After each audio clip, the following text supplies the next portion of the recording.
What's up, everyone? Welcome back to the channel and welcome to my review of WWE Wrestlepalooza. So, before we get in, I want to apologize if my voice sounds kind of not the same. I am just getting over having a cold. My nose has been stuffed up for a couple of days. I'm still not 100%, but I'm feeling good enough to do this review for you guys. Plus, I want to get it up by the end of the week anyway. So I thought, why not? I'm just going to do it. So apologies if I sound kind of sick. I'm better than I was a few days ago, but I'm still not 100%. But let's do this. Wrestlepalooza. This was something.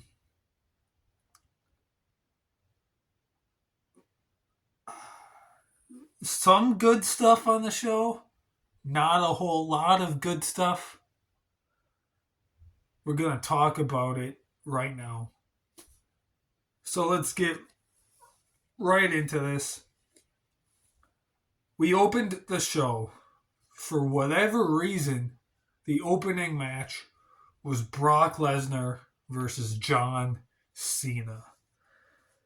I'm filming this Tuesday morning, by the way, and it was revealed, I think either Sunday or yesterday, I saw that. So, Brock won the match, but it was revealed yesterday or Sunday or something that initially that morning, Saturday morning, John Cena was going to win. Plans changed last minute, like right before the show started. Don't know why, but it did. But this match, it was very much as I predicted, a Brock Lesnar squash match. The only difference is I picked John Cena to win. But I did say it would probably be a Brock Lesnar squash match, much like we saw in 2014. Which, yeah, that's pretty much what we got. He hit a couple of German suplexes. I think he clotheslined Cena once. He hit like 6 F5s. Cena hit like 3 AAs. And I think like that's all the offense John Cena got in. He tried to do a 5-knuckle shuffle and Brock stopped it. So, yeah, that's... And now I guess John Cena isn't booked for another show until Crown Jewel. And a lot of people are saying, and I initially thought this too, saying that it's going to be Brock and Cena again at Crown Jewel because Cena isn't booked for Raw or anything in between now and Crown Jewel. So, like, he can't build the story himself. You gotta build it around someone else. Brock, like, is the only person to make sense because Cena lost in a squash match. And so, like, as much as I don't want another Brock match, it makes sense. However, I did read another rumor, don't know how accurate it is, that that's not the plan at all to do another Brock Lesnar match. So, I don't know. I don't know what's going on with John Cena at Crown Jewel, but I guess we'll just have to wait and see. Keep watching Raw or SmackDown and find out. This match, though, I'm going to go like a star and a half. 2 stars at the most. Nothing more than 2. Like, is it the worst match of all time? No. But it's not what we wanted and everything we expected. A Brock Lesnar squash match. So, yeah, I'm going a star and a half, but I could be persuaded to do 2 stars, but I would not go any more than 2 stars. Up next was the tag team match between the Usos and the Vision, Braun Breaker and Bronson Reed. It was announced on the kickoff show that LA Knight would be the special guest referee for this match. And so he was, and he allowed weapons. At first, Braun Breaker had got, I think it was Braun Breaker, had got, or no, it was Bronson Reed, had gotten a chair, and LA Knight told him not to use it. So Jimmy Uso took it, and LA Knight was like, okay. He turned around. Jimmy hit Reed with the chair. Yeah, this match was okay. It wasn't great. It was better than the Brock and Cena match, but still nothing crazy about it. Jey Uso got busted open at the end. And I should have stuck with what I said, because in the predictions, I said Braun Breaker and Bronson Reed should win this match, but I'm picking the Usos. Braun Breaker and Bronson Reed ended up winning, which I'm not mad at, because as I said, they should win.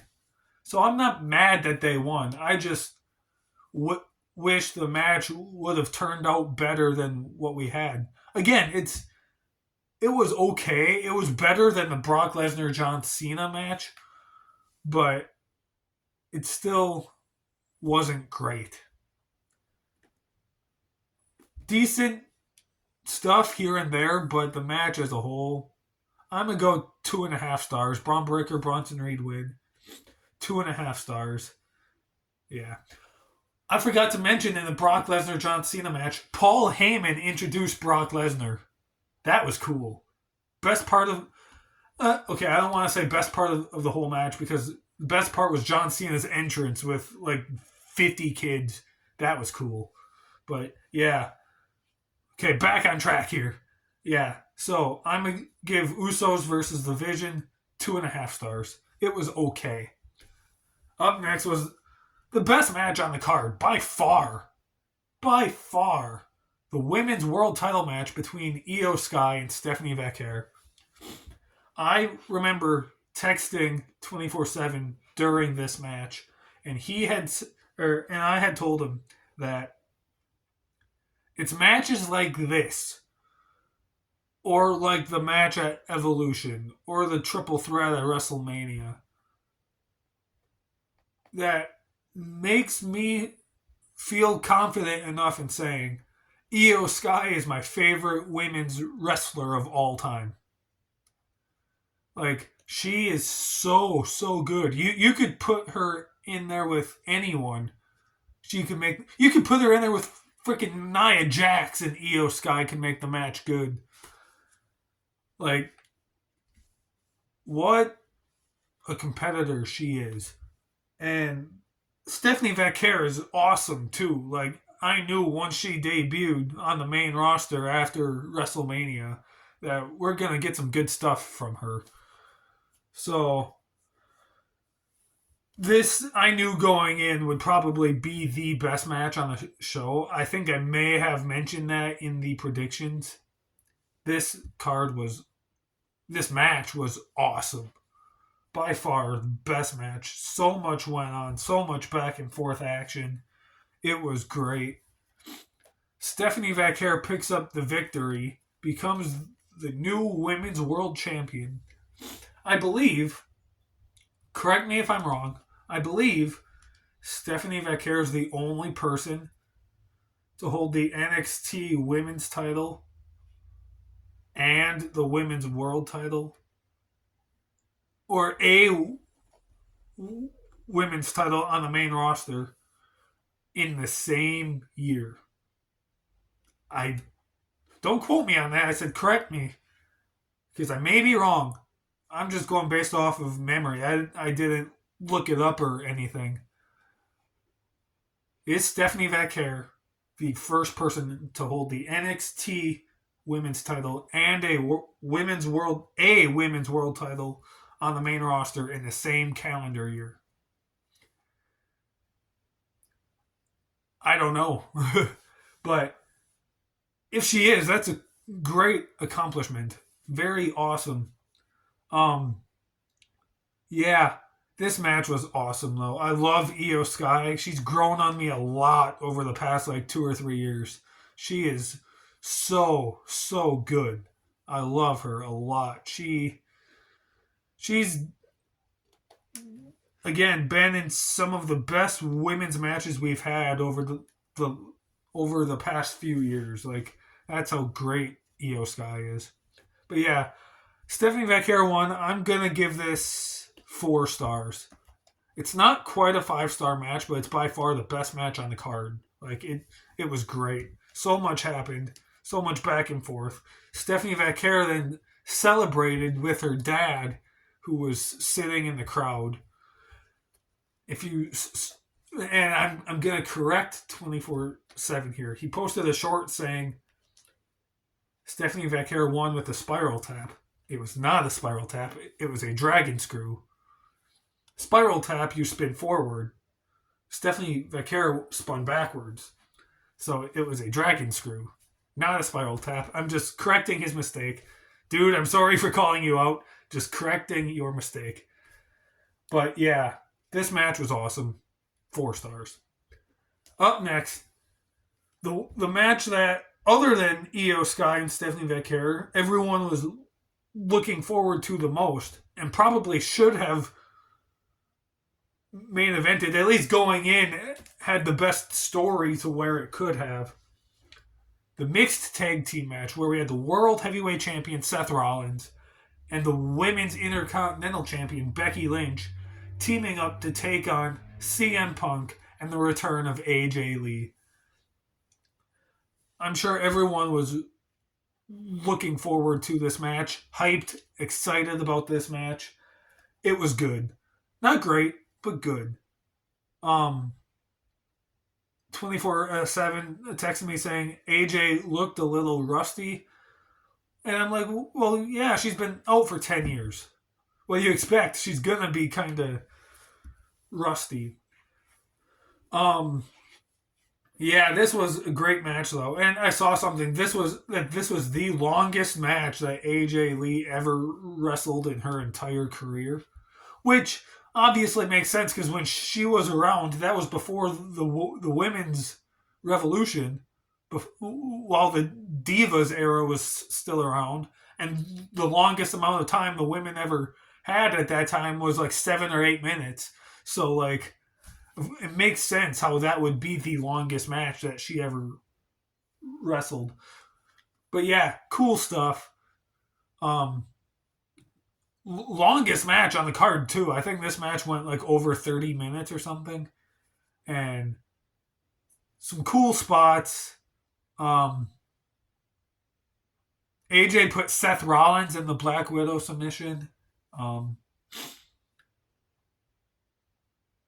There was a moment where Seth held Becky up over his head and was going to throw her on Punk, and Punk rolled away, and Becky just landed flat on the mat.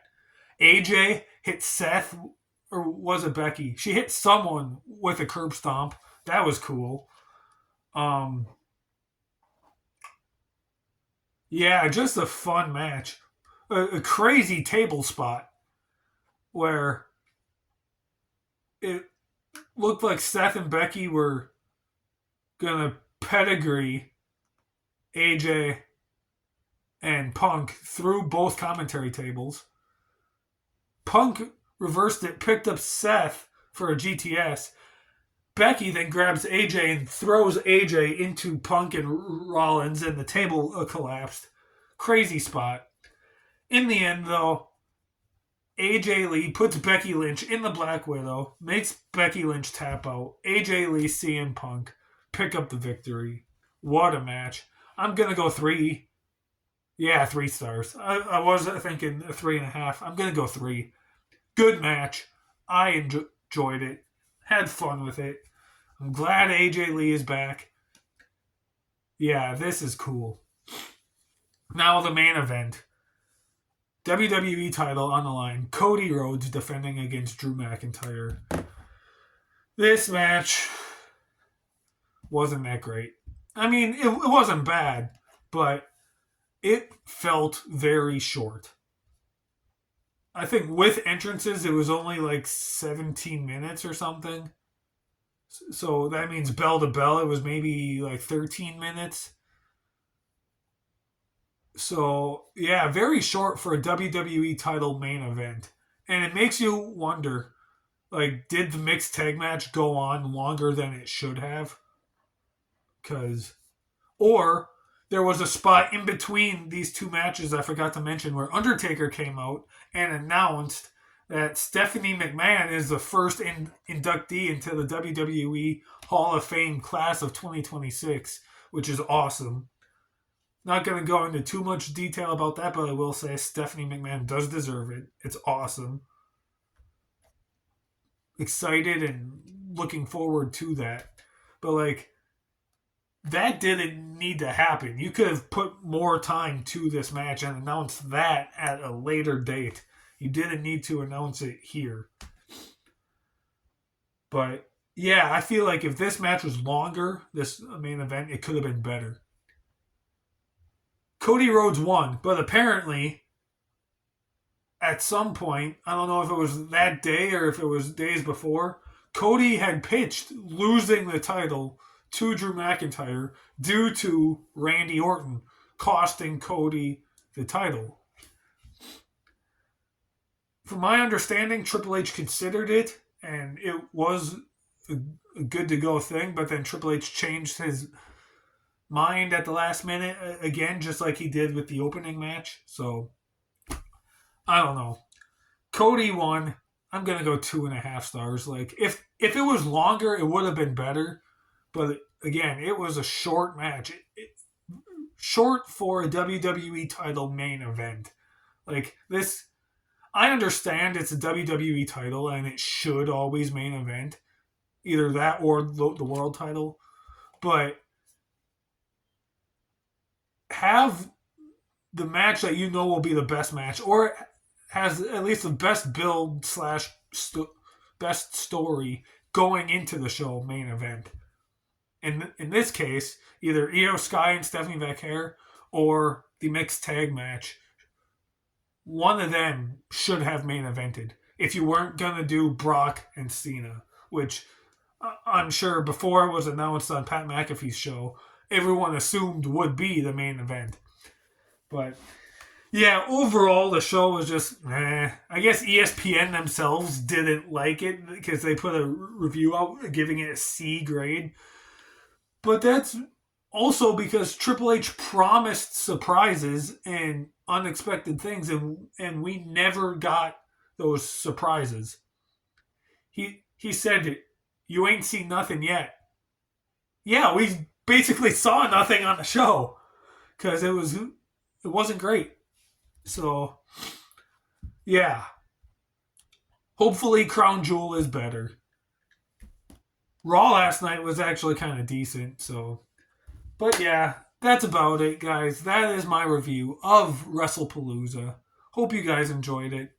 24/7 will get his review for All Out done eventually. Maybe it'll be done in like 2 weeks, like he did with the Forbidden Door, putting that up 2 weeks late. Maybe he'll get it done soon. I don't know. It's going up eventually. So stay tuned for that. Crown Jewel is next. I mentioned something to him about doing Crown Jewel, and then I will do Wrestle Dream the following week. That's also my birthday week in there, because Crown Jewel is 2 days before my birthday. So, I don't know. We still need to fully decide who's going to do what pay-per-view, PLE, that month. I've been thinking about doing a classic review. Again, bringing those back just for a one-time thing. 24/7 did the SummerSlam one, so I kind of want to do one. So there may be one in between now and Crown Jewel at some point. So stay tuned for that. Thank you guys so much for watching. Stay tuned for so much more. See you guys next time.